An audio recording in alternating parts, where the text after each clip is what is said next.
aku tuh bukan berasal dari perempuan yang sangat percaya diri, terus tiba-tiba vitiligo terus drop. Enggak gitu. Aku berasal dari perempuan yang sangat tidak percaya diri, vitiligo dropnya sampai lantai dok gitu ya. Apakah kamu yakin karena obat itu? Karena setauku, Salma, bahwa vitiligo tuh unknown sampai sekarang, multifaktorial. Benar, secara saintifik gitu emang obat ini yang men-trigger, dan apakah berarti obat ini harus ditarik atau gimana? Ya, itu aku kembalikan ke BPOM gitu. Okay. Aku nggak punya kuasa untuk itu. Aku ngerasa obat tersebut nggak ada masalah. Sejujurnya, aku agak sedikit kontra di kamu seperti sekarang. Menurutku, nggak ada masalah. Dan menurutku, bukan obat itu yang salah. Ini aman, ini herbal, tidak ada efek samping. Oke, sekarang saya tanya. Kalau dia akan berbicara, ini ada efek samping loh. Bisa jadi ini ada autoimun. Kalau alergi nggak cocok. Pada waktu itu, apakah kamu tetap akan memakannya? Tanya Dokter Richard. Dokter Salma Kiana. Hai dok. Wih, meet in person ternyata aslinya lebih cantik. Waduh, terima kasih dok. Dokter? Bener ya dokter ya? Tapi aku panggil Salma aja ya, karena ada tingkatku jauh kan. Dokter emang Kamu angkatan berapa? Aku masuk 2014, lulus 2021. Oh oke, sudah 2 tahun, 3 tahun ya? 2 tahun lah. 2 tahun. 2014 berarti lahirnya tahun? 97. 97. Aku udah tua, malu. Tapi awet muda ya dok. Aku angkatan 2003. Oh iya. Lahir 85. Jauh lah. Senior. Iya, oke aku panggil nama aja ya. Aslinya kamu cantik banget loh. Terima kasih dok. Meskipun kamu vitiligo. Yes, vitiligo. Dan sama kamu, dokter juga vitiligo. Iya. Makanya aku pakai celana pendek hari ini. Dan karena aku juga vitiligo. You worried about that? Worried about vitiligo? Not at all. Dari umur berapa nih, kalau aku boleh tahu? Dari akhir 2018. Atau udah deket banget ke awal 2019 sih. Oh baru? Baru 4 tahun ya. 4 tahun, oke. Kayak gimana awalnya? Boleh nggak cerita? Awalnya, ini yang lagi viral nih, yang lagi viral ya. Sebenarnya awalnya itu aku adalah seorang perempuan yang sangat-sangat memperdulikan penampilan, kecantikan, mungkin bisa dibilang ingin mengejar standar kecantikan yang ada, sehingga melakukan berbagai cara untuk bisa mencapai hal tersebut. Dari yang mulai mungkin masih make sense, kayak jaga diet, olahraga, walaupun kalau aku look back itu juga udah nggak, bisa dibilang nggak sehat ya, karena mindsetnya itu diet dan olahraga itu untuk punish myself gitu. Sampai mencoba berbagai hal yang akhirnya tidak make sense. Seperti ditawarin sebenarnya suatu obat tradisional oleh teman yang jualan dengan berbagai klaim kesehatan. Gitu ya. Dan teman itu bukan tenaga medis, jadi ya sales aja. Dan waktu itu aku dan papa konsumsi barengan. Karena kalau aku tujuannya pengen ngambil anti-agingnya, kalau papa waktu itu memang papa tuh banyak ya sakit-sakit ringan seperti kolesterol tinggi kayak gitu, dan ya pengen aja optimize kesehatan. Nggak apa-apa. Boleh nggak sebut apa nama mereknya, nanti aku bip? Nggak apa-apa. Karena gini, aku pengen kita fair di sini. Obrolannya itu sama-sama kayak gitu punya. Kamu mungkin kan sudah nonton juga podcast gue ya. Tenang aja, pasti akan di-bip semuanya. Cuma supaya aku benar-benar paham masuknya kamu dan obrolan kita tuh bermanfaat untuk yang lain kayak gitu punya. Sebenarnya ini pilihan pribadi sih dok. Aku selama ini nggak pernah menyampaikan brandnya apa atas dasar menurut aku, it's not about just that brand. Menurut aku, semua orang yang sebenarnya berjualan tanpa tahu dasar ilmunya, itu berbahaya. Dan kita sebagai konsumen intinya harus kritis. Jadi aku bukan menjelekkan satu brand tersebut. Tapi tentunya dengan hebohnya berita ini, aku sudah dikontak oleh BPOM. Jadi aku juga udah lapor ke mesotnya BPOM, gitu. So aku berharap BPOM ini yang bisa benar-benar mentelusuri kausalitasnya, bener atau enggak sih statement yang aku sampaikan. Bukan publik sih dok, gitu. Obatnya sudah BPOM? Obatnya BPOM, obat tradisional. Obatnya sudah BPOM. So masalahnya ada di mana? Jadi gini dok, obat ini aku bisa bilang dia sebenarnya tuh mungkin bagus untuk most people. Karena obatnya itu apa sih? Sebenarnya imun stimulator. Jadi mungkin kalau orang yang tanpa bakat autoimun seperti kita gitu dok, ya konsumsi itu akan sangat sehat gitu, akan baik-baik saja. Imunomodulator. Yes, imunomodulator. Bukan untuk whitening, bukan untuk memutihkan, bukan something like that ya? Bukan.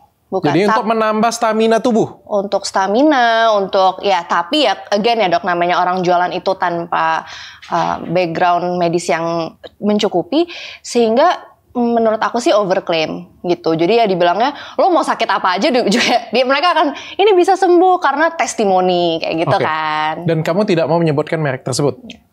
Bahan aktifnya apa?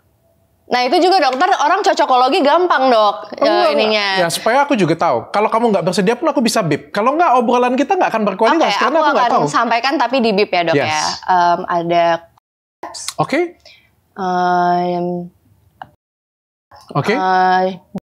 Kayak gitu. Jadi ekstrak aja dok sebenarnya. So why harus di bip? Karena orang bisa cocokologi aja sih dok. And I don't want to get involved in any legal stuff. Kayak I just don't have the energy and the money. Tenang aja. Kalau ada yang mau nuntut, jangan tuntut dia. Tuntut saya aja. Jangan dok. Saya sudah biasa diangkat. Jangan dok. Lalu apa masalah? Itu semuanya bagus-bagus semua. Iya bagus. So why? Jadi gini dok. Saat aku konsumsi bareng sama papa, kita selama awal konsumsi itu September ya. Ini aku juga sebenarnya aku nggak hafal persis, tapi ketika cerita aku mulai meledak kan banyak yang nanya. Jadi aku nge-scroll aja ke IG, kira-kira bulan apa ya gitu kan. Oh kayaknya nih sekitar bulan September aku mulai konsum, and then kita mulai. Aku sih sama papa waktu itu ngerasa pas awal-awal habis konsumsi sehat dok. Maksudnya entah placebo atau gimana ya, cuman kayaknya ya jadi lebih berenergi kayak gitulah. Papa juga sempat fit gitu. Terus pada saat yang bersamaan, papa mulai bolak-balik masuk rumah sakit waktu itu. Awalnya dibilang ya macam-macam lah, tifus lah, dibilang DBD, tapi kok nggak sembuh-sembuh, kok bolak-balik gitu. Akhirnya waktu itu aku ngelihat, aku masih mahasiswa ya dok, jadi belum koas waktu itu, jadi juga ya belum benar-benar paham lah apa sih kira-kira ini cara ngedede gimana gitu kan. Cuma aku ngelihat papa tuh ada butterfly rash. Gitu. Terus aku waktu itu baru kayaknya pernah belajar deh gitu, butterfly rash nih bukannya SLE ya gitu. Aku bilang lah coba bilang waktu itu ke nenek, papa lagi dirawat waktu itu, nek coba nanti kalau dokternya jaga kesini bilang aja minta tes autoimun gitu kan. Akhirnya dites benar anaknya positif. Terus masih nyari second opinion, akhirnya ke Singapura. Waktu itu didiagnosa di Singapura drug induced autoimun, ya lupus. Nah kemudian pada saat yang kurang lebih bersamaan itu kurang lebih bulan Desember. Nah aku juga Desember akhir itu aku lagi sumpah buat koas itu loh dok, sumpah dokter. Kan itu make up ya kan, make up segala macam. Temanku bilang, Sal kayaknya itu make up lo eyeshadownya nggak rata deh gitu. Terus aku kayak masa sih gitu kan, kayaknya aku kalau nge-make up oke-oke aja. Nyampe rumah aku lepas, oh iya memang ada putih-putih kayak gitu. Jadi itu awal mulanya aku vitiligo, menyadari oh ini ada something nih di kulit. Oke. And then aku tentunya mencari pengobatan karena pada saat itu. Tapi waktu itu cuma ada di sini doang. Awalnya di mata, ya. Nggak ada di tempat lain. Belum. Benar-benar cuma di kelopak mata waktu itu. Dan kamu langsung cari pengobatan. Iya. Kemana? Waktu itu ke dokter kulit ya, beberapa dokter kulit sih. Dan dikatakan? Langsung dibilang vitiligo karena kan mungkin mendiagnosanya cukup mudah ya, kayak ya udah putih, nggak ada nggak ada baal, nggak ada gatel, nggak ada nyeri. Dan waktu itu papa, aku lupa ya, papa kalau nggak salah udah terdiagnosa lupus, jadi kayak udah kayak sama-sama autoimun nih. Jadi langsung aja ini vitiligo. Gitu. Terus tiba-tiba jadi banyak seperti ini, bagaimana? Lumayan lama sih dok. Sebenarnya aku nggak tahu lama atau cepat relatif sih. Cuman kan itu akhir 2018 ke awal 2019 tuh mulai putih. Abis itu aku jalanin koas ya kan. Ada nambah dikit. Dan itu masih bisa ditutupin pakai make up. Jadi aku setiap keluar rumah mau jaga atau apa aku pasti tutupin. Masih bisa lah. Sampai akhirnya selesai stase mayor tuh dok. Berarti kan hampir setahun ya. Aku baksos waktu itu di Sumba. Panas, kena matahari. Aku pakai sunblock tapi ya sunblock SPF berapa lah gitu kan. pulang, wah nyebarnya banyak banget. Cepet banget. Cepet, ketika kena matahari saat itu. Gitu. So, apa yang kamu rasakan pada waktu itu? Yang dirasakan pas pertama kali banget vitiligo atau pas nyebar, Dok? Pas nyebar pastinya ya. Kalau pas pertama mungkin pas ke dokternya mungkin bisa terima ya. Tapi pas nyebarnya itu kan cukup cepat ya pasti ya. Dan itu cukup shocking ya pasti ya. Yes, shocking. Waktu itu aku lagi jadi putri batik. Jadi kayak lagi sering lah maksudnya kayak mungkin ada penugasan pakai sash gitu kan. Dan ada semacam ekspektasi mungkin untuk tampil sempurna, walaupun ekspektasi itu sebenarnya nggak directly people yang bully, enggak sih gitu. Karena menurut aku ya orang-orang di organisasi itu cukup healthy cara bicaranya, tapi bully dalam kepala sendiri ya, Dok ya. Oke. Insecure. Insecure of course. Insecure ya. Kayak ada yang orang ngomongin kita, ngeliatin atau kayak gimana kayak gitu, punya kok bisa jadi putri batik sih, padahal belang. Itu nyakitin banget sih. Karena aku dari SD dibilang kayak gitu. Iya. Dokter dari SD ya, Dok ya? Aku dari umur 4 tahun. Kaki belang. Dari itu menyebar? Dari umur 4 tahun, kayaknya cuma sampai umur 5 tahun, 6 tahun deh. Habis itu stop, satu kaki. Satu kaki. Oke. Bener-bener satu kaki, nggak nambah lagi. Dan aku tahu banget perasaan kamu. Bahkan aku ngerasain kan anak kecil kan mulutnya kan nggak bisa ini ya, nggak bisa dikontrol dibandingkan dengan orang yang lebih dewasa. Ya. Jadi kayak kaki belang itu tuh si belang tuh kayak gitu pokoknya. Aku dengar dokter pernah mencoba untuk menyembuhkan juga ya, Dok? Banyak hal yang pernah aku coba juga, tapi nggak apa-apa sih. Orang yang kakinya belang itu hari ini jadi dokter kecantikan yang salah satu yang terkenal di Indonesia. Makanya aku datang ke sini, datengin kamu supaya juga kita bisa ngajarin tentang apa itu vitiligo dan juga bisa, kadang kita nggak bisa milih. Kamu bisa milih untuk tidak vitiligo. Aku nggak bisa milih. Tapi kalau masa depan kita bisa pilih. Kadang kita nggak bisa milih sih, kita lahirnya itu dengan siapa. Lahirnya anak siapa, keluarga di mana, kadang-kadang yang miskin, kadang kita dapat yang kaya, kadang kita dapat yang terkenal. Tapi masa depan kita kan ada di tangan kita. Sejauh apa kita berlari. Betul. Balik lagi sama. Jadi kemarin pada waktu cepat nyebar itu, apa yang kamu rasakan? Frustasi, sedih?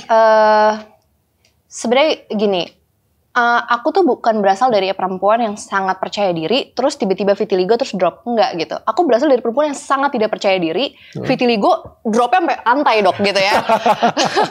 Jadi dibilang kayak insecure tuh udah kayak, aku sangat familiar dengan perasaan insecure. Ini tuh kayak udah a whole different level of insecurity aja gitu. Jadi pas, aku sering cerita ini juga, pas aku SMP, aku dibully, belum vitiligo ya, jadi aku SMP aku dibully, dibilangnya dada aku tepos. Itu cewek dan cowok teriakin di sekolah. Itu si tepos, triplek. Bahkan mamah aku datang ke sekolah, itu mamahnya si tepos kayak gitu. Sampai aku tuh mau pindah sekolah, nangis tiap hari. Dan dulu aku punya mimpi, Dok, kalau aku udah punya uang, aku mau operasi plastik, aku mau besarin payudara. Udah itu doang mimpi gue. Serius, kayak itu mimpi aku, kayak ya udah aku mau kerja tuh supaya bisa mengubah tubuh aku gitu. Dan dari perempuan yang seperti itu, bisa-bisanya dikasih cobaan lebih lagi. Kasih cobaannya. Bukan cuma dadanya tepos. Kalau dadanya tepos masih bisa dioperasi. Masih bisa dioperasi, masih bisa pakai baju yang gimana lah. Kalau gendut diet gitu kan. Kalau vitiligo, ya kalau di muka masih bisa ditutupin. Ini kalau di tangan, di kaki, di perut. Di muka tutupinnya kayak gimana? Kalau di badan bisa ditutupin. Kalau di celana, kaki masih bisa ditutupin. Make up. Iya, tapi kalau sudah di leher banyak kayak gini satu badan, dan kita nggak tahu nanti ke depannya bagaimana kan. Benar. Apalagi yang mau ditutupin. Betul. Itu, Dok. Jadi kayak mungkin ada pelajaran sih yang mungkin Allah mau kasih gitu, bahwa Salma bisa gak sih menggali diri kamu itu siapa, nilai diri kamu itu apa, selain dari penampilan doang gitu. Karena dari aku kecil, what I value itu cuma penampilan. Ini menarik. Nanti aku mau bahas di terakhir. Tapi pada waktu nyebar paling banyak kemana? Leher berarti? Leher. Dan nyebarnya cepat, dalam waktu berapa lama tuh? Aduh, aku nggak. Minggu, bulan? Mungkin beberapa bulan ya. Dan apa yang kamu lakukan? Panik? Waktu itu akhirnya ya mulai sebenarnya sih dari sejak vitiligo pertama kan pasti udah nyari tahu ya kayak oke, ini tuh nggak ada obatnya. Maksudnya until now kan nggak ada cure yang bisa 100% curing ya. Jadi kayak sebenarnya udah mulai menuju acceptance. Tapi memang pas dia menyebar banget, ada rasa panik, ada rasa masa sih nggak bisa disembuhin gitu. Kayak masih denial kali ya gitu. Terus akhirnya waktu itu nemenin papa ke dokter. Jadi papa kan kontrol ke dokter spesialis penyakit dalam. Ya terus dokternya yang bilang kayak ya vitiligo ini it's a cosmetic issue, tidak berbahaya untuk tubuh kamu. Yang perlu disembuhkan bukan kulitnya, tapi kamu kuatkan mental kamu. Okay. Nah di situ dokter itu yang bilang, papa denger juga. Dari yang papa juga awalnya, ayo kita cari pengobatan gitu. Orang sakit apapun harus usaha, harus ikhtiar, harus cari gitu. Jadi papa juga dulu kita sama-sama masih denial, tapi kita sama-sama mendengar itu di tempat yang sama, di waktu yang bersamaan. Ya udah akhirnya, berarti aku harus fokus on my mental health. Jadi aku mencari cara untuk just focus on my mental health. Gitu. Dan kamu berusaha menerima itu. Ya. Tapi awal-awal kamu nangis. Nangis. Almost every day. Mungkin nggak separah pas aku SMP kali ya. Oh, oke. Jadi aku aku udah sangat familiar dengan perasaan insecure. Oke. Jadi ini udah kayak lebih kayak ya Allah kenapa sih gitu. Oke. Dan sekarang masih nangis nggak lagi? Nggak lagi. Sekarang nangis hal yang berbeda. Kamu masih cantik banget loh. Thank you. Kamu masih cantik banget dan aku nggak no peres. Aku boleh minum nggak dok? Boleh. Silakan. Ya begitu dok ceritanya. Silakan minum dulu, santai. Nah, oke, udah. Tapi aku sangat bisa ngerti ya apa yang kamu rasakan karena kayak dalam seumur hidup aku juga ngerasakan hal yang sama. Tapi mungkin pasti kamu lebih sakit sih, lebih sakit karena kan kamu cewek. Yeah. Sedangkan aku kan cowok. Dulu tuh banyak orang yang kasih aku penghiburan. Udahlah lu cowok, yang penting kan dompet yang tebel. Setelah dipikir-pikir memang bener sih. Oh ya? Kalau cewek kan memang agak lebih repot ya. Terus aku paling seneng banget di fase sebenarnya sudah SMA. Karena SMA kan pada waktu itu SMP kan celana pendek. SMA kan celana panjang, jadi no one's know kayak gitu ya. Tapi aku juga tetap akan ketemu dengan acara olahraga, di mana olahraga cuma pendek lagi kan. Jadi tetap bulian tuh pasti ada di mana-mana lah kayak gitu punya. Jadi aku sangat merasakan banget apa yang kamu rasakan. Dan vitiligo ini benar banget, jadi kita nggak bisa milih dan ini autoimun ya, benar ya. Ini autoimun dan ini juga bukan penyakit keturunan sebenarnya, karena papa kamu pasti nggak ada kan? Papa aku bukan vitiligo, papa aku lupus. Mama nggak ada juga? Mama nggak, tapi pak dia aku dari mama vitiligo. Tapi baru mulai kelihatan setelah aku vitiligo. Jadi aku nggak tahu gitu loh. Jadi nggak ada genetik vitiligo gitu kan. Cuma kalau yang aku baca sih dok, multifaktorial ya. Jadi maksudnya walaupun genetik pun mereka juga belum ada the specific gene yang pasti kalau lu punya gene ini lu vitiligo gitu kan. Jadi lebih kayak polygenik gitu. Betul banget. Iya. Itu tuh kenapa aku bawa kamu ke sini Salma. Kenapa tuh? Karena aku mendengar videomu dan kamu kan juga pada waktu di videomu itu mengklaim karena kan tadi kan di awal kan karena salah satu obat tersebut. Kamu yakin karena obat tersebut? Aku cukup yakin karena berdasarkan jadi gini dok. Yang bikin aku adalah juga nggak mau koar-koar obatnya apa atau sampai take the legal steps gitu. Karena ketika aku tahu ini karena obat adalah dari dokter yang menangani papa, aku nemenin papa berobat gitu loh. Terus ya dokternya nanya kan, ini kamu minum obat yang sama dari timeline gitu kan, bisa disimpulkan kurang lebih patogenesis atau perkembangan dari penyakit kalian itu sama-sama di-trigger oleh obat ini gitu. Jadi dari timeline ngelihat papa sakit dan aku diduga juga. Ya, dokternya pasti bilang diduga. Dokternya bilang diduga. Pasti gitu. Diduga. Aku nggak mungkin dokternya bilang pasti iya karena kalau ngomong iya pasti iya atau tidak berdasarkan datanya apa. Betul, dan aku juga tidak melakukan kayak stop pengobatan and then challenge lagi, enggak. Iya, aku setuju. Begitu di stop dihindarin, aku setuju kayak gitu punya. Ada dua hal sebenarnya yang unik yang pengen aku bahas di sini supaya masyarakat juga makin pintar kayak gitu punya. Karena kan banyak orang tuh cuma nonton, wah karena salah makan obat nih kayak gitu punya. Buktinya ada ratusan ribu di luar sana yang makan obat yang sama tapi kagak vitiligo kan. Iya betul. So kenapa harus dipanis bahwa obat tersebut bisa mendatangkan vitiligo? Itu menjadi pertanyaan satu. Yang kedua adalah ketika kamu tidak bisa menyebutkan nama obat tersebut, orang akan bertanya-tanya dan akhirnya sembarang menuduh. Sama seperti aku juga akan ngomong, itu ada satu obat, isinya merkuri, isinya hidroquinon, ku blur. Akhirnya apa? Malah menimbulkan tanda tanya, dan kalau kamu yang nonton di aku kayak gimana? Aku bilang, aku blur nih. Ini ada klinik nih, pakai merkuri nih. Waduh bahaya banget nih korbannya, tunjukin ini. Kalau kamu nontonnya kayak gimana? Kamu akan menjadi, kalau kamu sebagai penonton ya, apa yang kamu rasakan? Takut? Berpikir yang macam-macam, menduga-duga apa ini, dan akhirnya kamu menembak ke arah yang salah. Betul kan? Iya. Ya kan? Itu tuh dua isu yang aku pengen bawa sebenarnya. Tapi di atas itu, yang aku pengen bilang adalah, apakah kamu yakin karena obat itu? Karena setauku, Salma, bahwa vitiligo itu unknown sampai sekarang, multifaktorial. Iya, multifaktorial, yes. Oke, kalau ditanya seberapa yakin atau enggak, ya ini personal opinion ya. Aku ya sangat yakin, 100% yakin personal opinion. Dan juga ya tadi based on dokternya juga bilang, dokter spesialis penyakit dalam ya, dokter yang menangani papa, bukan menangani aku sebenarnya kan. Tapi ya bilang, oke ini patogenesis sama-sama autoimun, kalian konsumsi obat yang sama dengan timeline yang sama, oke it's because of this obat gitu.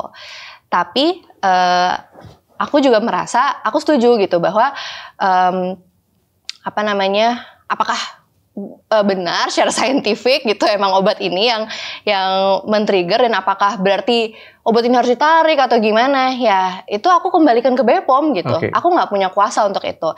Tapi tujuan aku sebenarnya kenapa sih aku bilang oke ini obat MLM, kenapa aku bilang kayak gitu, aku cuma pengen orang bukannya takut tapi berhati-hati. Gak apa-apa dong kita kritis, karena menurut aku orang Indonesia itu sangat mudah termakan oleh testimoni gitu dok. Sedangkan testimoni semua orang bisa bikin. Aku setuju banget sampai di situ. Jadi bagi kalian semua yang nonton jangan salah paham. Aku nggak judgement, tapi ini adalah kita diskusi yang sehat dengan Salma.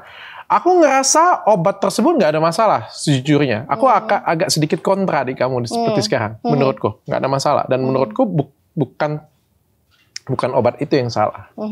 Menurutku ya tentu kalau misalnya kamu nggak ada genetik tersebut, harusnya nggak ada masalah kayak gitu punya. Dan kalau bukan obat tersebut, entah 2 tahun atau 3 tahun dari sekarang, entah apapun bisa memicu itu. Betul, aku setuju dok, aku setuju. Tapi orang yang menjual, karena mereka bukan tenaga medis, mereka juga ini mata pencaharian mereka, mereka harus menjual dong untuk bisa dapat uang. Kebanyakan mereka overclaim dan bilang tidak ada efek samping. Itu yang menjadi masalah buat aku. Ini aman, ini herbal, tidak ada efek samping. Oke, sekarang saya tanya, kalau dia akan berbicara, ini ada efek samping loh, bisa jadi ini ada autoimun, kalau alergi nggak cocok. Pada waktu itu, apakah kamu tetap akan memakannya? Aku pikir nggak akan ada perbedaan, Salma. Karena sebagai dokter juga kamu tahu kan, semua obat itu pasti ada manfaat. Pasti ada interaksinya juga. Iya, setuju. Everything. Dijelaskan atau tidak dijelaskan, as a doctor kamu tahu pasti. Tapi orang akan lebih berhati-hati nggak sih dok? Setidaknya, karena gini dok, yang menarik adalah obat ini kadang malah obat-obat MLM, bukan hanya obat yang aku sebutkan ya, banyak obat MLM yang aku lihat di sosial media yang menjual malah bilang ini bisa mengobati autoimun. Oke, aku setuju. Mereka false advertising, aku sangat setuju di sana. Tapi juga aku tidak setuju di sini ketika kamu tuh berusaha kayak blame atau mencari alasan kenapa kamu vitiligo. Aku punya satu cerita yang mungkin bisa buat netral ini sama-sama ya. Seorang nenek umur 100 tahun, sehat walafiat, luar biasa, gagah banget, hebat kan? 100 tahun kan? Dia ngerokok. Terus dia bilang, aku bisa panjang umur kayak gini karena rokok. Kamu setuju? Enggak. Kenapa kamu nggak setuju? Ya oke. Karena ya nggak tahu kan. Buktinya dia 100 tahun dan dia ngerokok. Karena banyak orang yang ngerokok dan ya maksudnya belum tentu karena itu. Buktinya aku 100 tahun dan aku nggak bisa dong kamu ngomong kayak gitu. Pasti kamu ngomong dong. Kalau memang rokok bisa buat panjang umur, penelitiannya ada di mana? Kita dokter. Kita bukan orang awam di luar sana. Kita dokter. Kalau you ngomong rokok itu bisa, ini kan nggak bisa testimoni dong kita ngomong seperti itu. Ini berlaku yang sama dengan merek ya. Kita kan ngomong kan rokok bisa buat panjang umur. Buktinya nenek 100 tahun rokok. Nggak bisa dong. Penelitiannya ada di mana? Penelitiannya tidak berkata seperti itu. Nah, begitu juga dengan penelitian tentang si vitiligo ini. Apakah kortisoid bisa menyebabkan vitiligo? Apakah obat ini bisa menyebabkan vitiligo? Sampai sekarang vitiligo itu masih unknown benar-benar. Jadi menurutku pribadi ya, waktu aku ngebaca, aku pengen stitch sebenarnya sih, tapi aku empati banget karena aku juga kan vitiligo juga kayak gitu punya. Tapi menurutku kamu mendrag ke arah yang salah. Karena orang yang nangkep kamu adalah, oh makan obat MLM, salah makan obat bisa jadi vitiligo. Dan itu persepsi yang salah yang nyampe ke orang. Nggak semuanya itu secerdas kamu atau secerdas dokter kayak gitu punya. Akhirnya mereka itu dapat sesuatu hal yang salah. Oh jangan pakai MLM gini. Padahal apa yang salah? Bepom kan?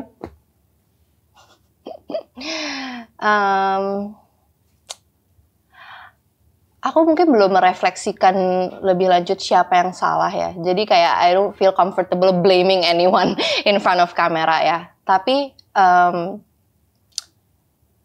aku sebenarnya kan dari vitiligo udah dari 2019. Aku udah pernah share sebenarnya tujuan aku apa sih ngomong di waktu itu awalnya di Instagram kan. Tujuan aku waktu itu awalnya share di Instagram kenapa aku vitiligo segala macam. Aku simply mau educate orang-orang untuk menjadi konsumen yang kritis aja sih gitu. Jadi kalau ditawarin obat sama seseorang, ya kita jangan asal percaya aja sama testimoni. Kalau lo nggak bisa baca studi, lo nggak ngerti cara baca paper, karena nggak semua paper itu reliable kan dok ya sebenarnya. Ya kalau lo nggak bisa baca paper, jangan cuma ngeliat paper and then terus kayak oh, oke, ini bagus nih obat, oke, minum gitu. Enggak. Dan jangan percaya kalau ada orang yang bilang obat itu tidak ada efek samping. Ya intinya itu sih. Itu yang mau aku educate. Itu awalnya di Instagram. Itu udah lama dok. Itu udah tahun lalu kali ya mungkin ya aku share. Awal-awal vitiligo ya? Enggak awal-awal vitiligo banget sih, tapi aku udah jadi dokter waktu itu. Jadi aku share itu aku udah jadi dokter. Responnya ya enggak viral. Jadi ya teman-teman aku aja yang kayak oh oke, ini edukasi yang sangat baik segala macam gitu. Itu di Instagram. Terus beberapa minggu lalu kan sebenarnya aku share di TikTok. Itu aku bisa bilang tanpa pikir panjang sebenarnya. Aku bikin itu di TikTok di klinik lagi nggak ada pasien. Dan viewersnya naik banget. Biasa ya. TikTok kan emang gitu. Semakin kita bait jadi orang-orang semakin ini. Dan itu tanpa tanpa aku tuh pengen itu viral, enggak gitu. Dan aku tidak berpikir panjang, kata-kata yang aku sebutkan enggak. Sedangkan yang di Instagram itu aku mau ngepost itu demi edukasi. Menyusun katanya dengan baik. Aku sampai consult sama teman aku yang lawyer. Aku nggak mau nih kena apa-apa. I just want to educate. Nah ternyata yang di TikTok ini tanpa aku berpikir panjang viral gitu. Jadilah yang tadi dokter bilang. Ya pasti banyak orang yang jadi salah paham, jadi mungkin fear mongering, orang jadi takut, terus kayak orang jadi ngelihatnya, oh berarti aku nggak boleh sama sekali konsumsi MLM. Sebenarnya kalau aku selalu sampai awal-awal aku masih balesin komennya, aku masih kayak oke, lihat deh di Instagram gue, maksud gue tuh ini, intinya ini. Bukan ini, tapi yang keangkat yang ini. Iya. Dan lama-lama capek dok, balesinnya di TikTok udah terlalu panjang. Ya inilah, aku bersyukur sebenarnya diajak sama Dr. Richard karena dia mungkin di platform-platform lain karena diskusinya mungkin bukan sama dokter, jadi nggak bisa ngomong sedalam ini dan sekritis ini. Jadi ya ini sih, aku menyampaikan ini ya.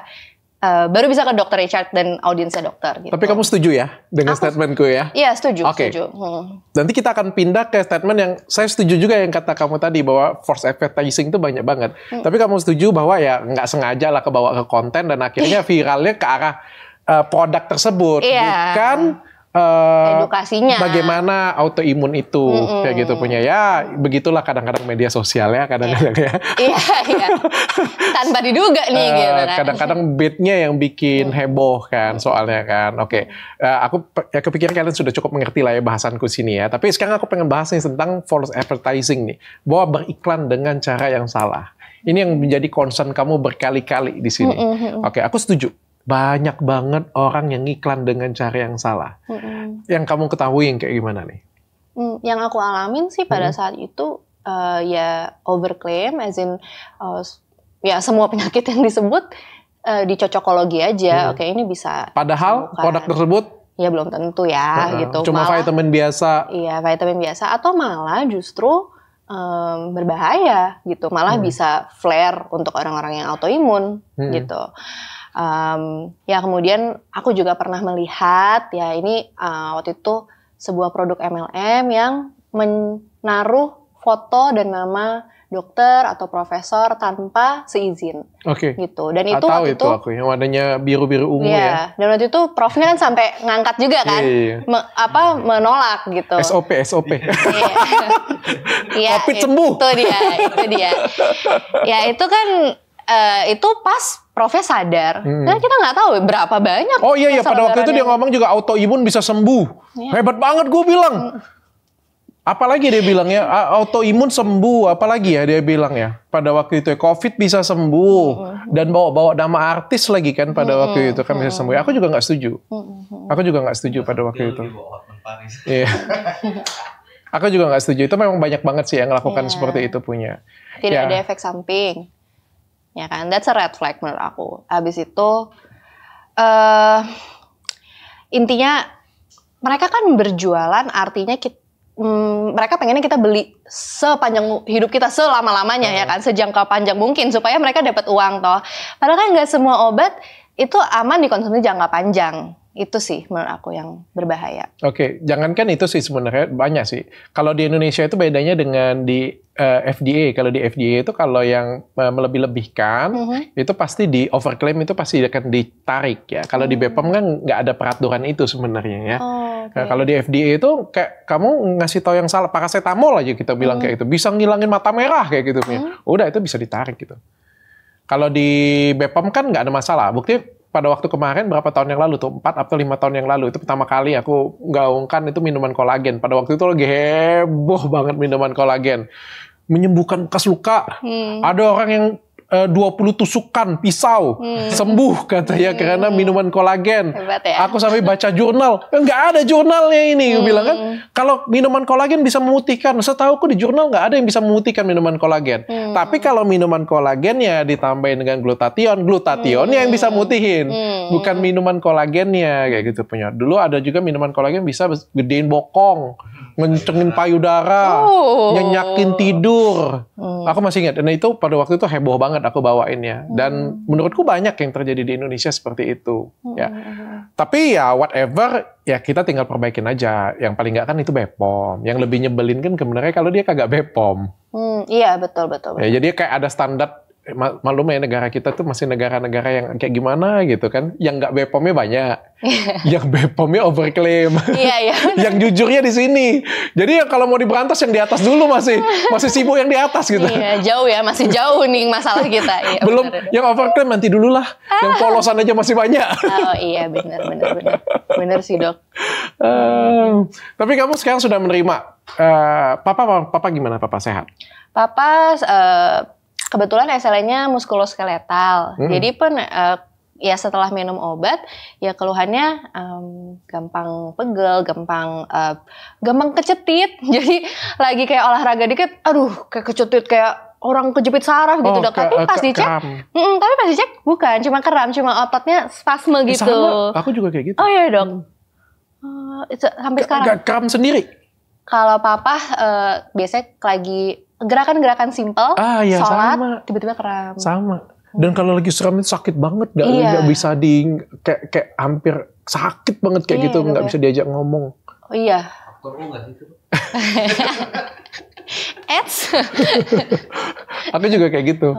Terus aku juga kayak gitu. Dokter gimana dok biasanya? kalau kayak gitu? Gak ada sih, doa aja. Doa aja, hilang sendiri ya, kekuatan doa. Di kompres hangat. Kayak pas lagi datang, tapi kan setengah jam hilang. 15 menit itu hilang biasanya kayak gitu. Aku sering banget kayak gitu. Tiba-tiba kayak gerakan ringan kayak gini aja tuh tiba-tiba lari, terutama di sini dengan di sini. Dokter, autoimunnya ada lagi selain vitiligo kah? Nggak tahu, aku nggak pernah periksa. Nggak cek ana profile? Nggak pernah cek ana profile, nggak pernah cek. Kenapa dok? Ngerasa nggak ada masalah ya, dan aku fan-fan aja sih. Ya? Fan-fan aja. Iya. Sekarang tapi jadi lebih percaya diri. Lebih percaya diri sih, karena itu tadi mungkin udah menggali diri sendiri. Kalau misalnya nih kamu vitiligo menjalar ke semua kulit kamu, kayak gimana Salma? Ya nggak apa-apa, karena bagi aku penampilan udah ke nomor sekian sih. Gitu dong. Sudah punya pacar? Udah. Oke. Dan dia menerima kamu apa adanya? Alhamdulillah menerima. Karena dokter juga kali ya. Jadi juga. paham situasinya. Kita bareng dari sebelum aku vitiligo. Jadi dia ngelihat proses penerimaan diri. Berarti sudah setia banget ya, sudah teruji ya? Aduh, insya Allah. Kapan mau nikah? Tahun depan bulan Februari. Oke, aku doain baik-baik saja. Makasih dok. Tapi kamu ngerasa nggak sih, kalau misalnya kayak kita dapat kekurangan ya, kita itu mendapat kelebihan yang lain? Iya, betul. Apa yang kamu rasakan? Kelebihan apa yang kamu rasakan? Kelebihan banyak banget ya. Tapi again, ini tuh setelah sekian lama baru disadari. Jadi pas pertama kali kita mendapat kekurangan itu, kita nggak bisa memproses mungkin ya pas awal kayak ya udah ini cobaan, ini berat, kayak kenapa gitu kan. Tapi seiring berjalannya waktu dengan vitiligo ini justru pertama aku seperti dipaksa untuk kenalan sama diri sendiri. Aku ke psikolog, dikasih beberapa ya tips lah ya. Jadi aku harus tahu value hidup aku tuh apa selain penampilan. Jadi menggali diri gitu. Oh ternyata what I value is inspiration. Aku sangat memvalue ketika aku bisa menginspirasi orang lain dan ketika aku terinspirasi. It makes me fulfilled gitu. I value family, I value growth and learning. Itu 3 hal itu aku nggak tahu loh sebelum aku vitiligo. Dan menurut aku itu sangat penting. Ketika mungkin teman-teman yang menonton, kalau aku tanya apa value kamu, do you know? What do you value in your family? What do you value in your friends? What do you value in your partner? Do you know? Gitu. Bukan hanya penampilan loh. Hidup ini bukan cuma tentang penampilan. Gitu. Jadi lebih dewasa. Lebih dewasa. Jadi lebih bijaksana. Iya. Gitu. Good. Dan jadi filter kali ya untuk siapa sih temen yang sesungguhnya yang gak ngebully gue, yang gak ngejauhin gue karena kulit, pasangan yang bener-bener cintanya tulus, ya gak sih? Jadi filter natural gitu loh dok. Oke. Dan itu buat kamu jadi lebih percaya diri sekarang? Atau masih suka rendah hati? Menurut aku, kayaknya orang nggak ada ya yang 100% all the time self love gitu kayak. Menurut aku itu bukan sebuah destinasi, menurut aku itu perjalanan aja sih dok. Jadi wajar kalau misalnya masih ada hari-hari ya misalnya ngeliat sosial media terus membandingkan diri sama orang lain, walaupun nggak selalu tentang kulit ya kan, bisa tentang apapun gitu. Tapi yang terpenting adalah sekarang aku udah sadar ketika aku membandingkan diri sama orang lain, aku udah punya toolsnya apa yang harus aku lakukan untuk bisa on track lagi, self confidence lagi gitu. Dan aku kembali lagi aku tahu value aku apa. Jadi ketika membandingkan diri sama orang lain, aku jadi tahu ini beneran penting gak sih buat aku. Misalnya aku ngebandingin diri sama dia punya rumah, dia punya mobil apa. Tapi that's not actually something that I value. Ya udah gitu. Jadi lebih gampang untuk let go gitu. Ini juga cerminan untuk teman-teman yang lain di luar sana ya. Banyak mungkin yang nonton dari sini insecure, ngerasa nggak percaya diri, atau ngerasa wajahnya jerawatan, flek semua wajah, vitiligo seperti ini, atau rambutnya kebotakan, atau apapun itulah, dilahirkan dengan ketidaksempurnaan. Tapi sadarkah kalian ketika kalian diberikan satu ketidaksempurnaan, itu akan menimbulkan suatu kelebihan tempat lain. Aku kasih contoh nyata yang paling simpel itu adalah orang yang buta. Itu indera perasa yang lain itu akan jadi lebih kuat. Pendengarannya akan jadi lebih baik daripada orang yang lain. Ya, indera perasanya, perabanya jauh lebih baik daripada yang lain. Jadi ketika kamu diberikan satu kekurangan, kamu pasti akan dipaksa untuk menaikkan kelebihan-kelebihan kamu yang lain. Betul. Pada suatu hari, seorang Dr. Richard Lee lahir dari keluarga yang amat sangat miskin, bahkan pada umur dia 4 tahun, dia vitiligo, dan dia dibully oleh teman-temannya, dikatain belang, kalau dibilangin orang fisik. Sampai detik aku lulus kuliah, Salma, no one, satu pun orang yang bilang aku ganteng. Bener. Dan aku sendiri pun sampai detik ini, mungkin banyak orang di luar sana, oh ganteng banget Dokter Richard, ganteng banget. Sampai detik ini, aku nggak ngerasa sedikit pun aku ganteng. Karena menurutku kekuatanku bukan di situ. Aku punya kekurangan yang amat sangat besar. Kekuranganku ada di mana? Di fisikku. Aku menurutku nggak ganteng, kakiku belang, gigiku itu nggak rata. Bahkan kalau kamu lihat nih, mandibulaku tuh bergeser. Aku punya kekurangan fisik yang amat sangat banyak. Dan aku nggak pernah nyombongin dengan orang-orang, aku ganteng, aku ganteng. Tapi ada sesuatu yang aku asah karena kekuranganku itu. Cara berpikirku. Public speakingku. Edukasiku. Dan aku bangga banget aku dikenal di sana. Orang bisa ngomongin aku, buktinya kayak gini aku bilang. Ada artis yang followersnya sampai jutaan. Cantik, ganteng. Tapi pada waktu jualan, nggak seberapa. Tapi seorang Dr. Richard kemarin berjualan 8 miliar dalam waktu 2,5 jam. Keren. Apakah mereka nonton aku karena aku ganteng? Apakah mereka check out karena aku ganteng? Mereka check out karena percaya dengan aku. Mereka check out karena edukasiku. Mereka check out karena cara berpikirku. Ketika kamu dapat satu kekurangan, maka kamu pasti akan menemukan satu kelebihan lainnya. Dan mudah-mudahan saya baik ataupun Salma di sini bisa kasih banyak inspirasi untuk teman-teman di luar sana. Amin. Karena saya aja yang vitiligo, bahkan aku melawan dunia benar-benar. Mana ada orang vitiligo jadi dokter kecantikan ya? Betul, aku baru lihat Dokter Richard sepertinya. Gak ada yang tahu. Buktinya ada orang lain juga, model Sasha Caesar. Yes. Orang Indonesia, salah satu model dan vitiligo. Yeah. Ada juga Winnie Harlow ya. Winnie Harlow ya. Itu juga model internasional, juga vitiligo. Jadi nggak ada yang namanya menghalangin batas kita. Betul. Kadang-kadang yang melimitasi kita adalah ketidakpercayaan diri kita sendiri sebenarnya. Thank you Salma sudah datang ke sini dan mudah-mudahan kamu bisa menjadi duta yang bisa kasih inspirasi ke banyak orang. Jangan jadikan kekurangan kamu jadi kekurangan. Tapi mungkin itu kelebihan. Iya. Yang terakhir aku mungkin cerita gini ya. Selain vitiligo, aku juga punya kelemahan yang lain. Dari SMP aku sadarnya. Kata orang aku cerewet. Biniku juga ngomong kayak gitu. Dulu tuh waktu di SMP teman-temanku ngebully kayak gitu. Dokter Richard tuh cerewet. Dan itu tuh it hurts me. Dan aku menurutku ya cerewet kan kekurangan. Tapi buktinya aku bisa memanage cerewetku dengan baik. Kalau aku tidak cerewet, perusahaan aku nggak sebesar ini. Yes. Kalau aku nggak cerewet, klinikku nggak sedetail itu. Yes. Kecerewetanku membuatku di titik seperti sekarang. Jadi manage kekurangan kamu dengan baik, maka kamu akan capai sukses kamu. Yes. Thank you, Salma.